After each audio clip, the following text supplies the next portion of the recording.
കേരള രാഷ്ട്രീയത്തിലെ രണ്ട് പ്രമുഖ വ്യക്തിത്വങ്ങളാണ് ഇപ്പോഴത്തെ മുഖ്യമന്ത്രി പിണറായി വിജയനും പ്രതിപക്ഷ നേതാവ് വി ഡി സതീശനും.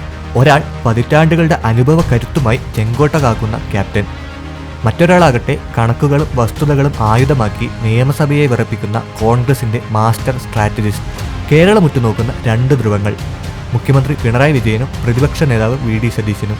ഇവരിൽ ആർക്കാണ് കരുത്തു കൂടുതൽ? ഇവരുടെ വിദ്യാഭ്യാസ യോഗ്യത മുതൽ കോടിക്കണക്കിന് രൂപയുടെ ആസ്തി വിവരങ്ങൾ വരെയും സഭയ്ക്കകത്തെ വാക്പോരുകൾ മുതൽ അണിയറയിലെ തിരഞ്ഞെടുപ്പ് തന്ത്രങ്ങൾ വരെയും നമുക്കൊന്ന് പരിശോധിക്കാം. കേരള രാഷ്ട്രീയത്തിന്റെ ഭാവി നിർണ്ണയിക്കുന്ന ഈ രണ്ട് കരുത്തന്മാരുടെ പോരാട്ടകഥ.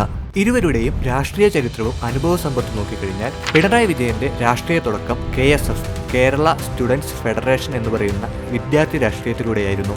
1970 തന്റെ 25-ാം വയസ്സിൽ ആദ്യമായി നിയമസഭയിലേക്ക്. അതേസമയം വി ഡി സതീശന്റെ രാഷ്ട്രീയ തുടക്കം KSU, കേരള സ്റ്റുഡൻസ് യൂണിയൻ എന്ന് പറയുന്ന വിദ്യാർത്ഥി രാഷ്ട്രീയത്തിലൂടെയായിരുന്നു. തുടർന്ന് 2001 തന്റെ 37-ാം വയസ്സിൽ ആദ്യമായി നിയമസഭയിലേക്ക്.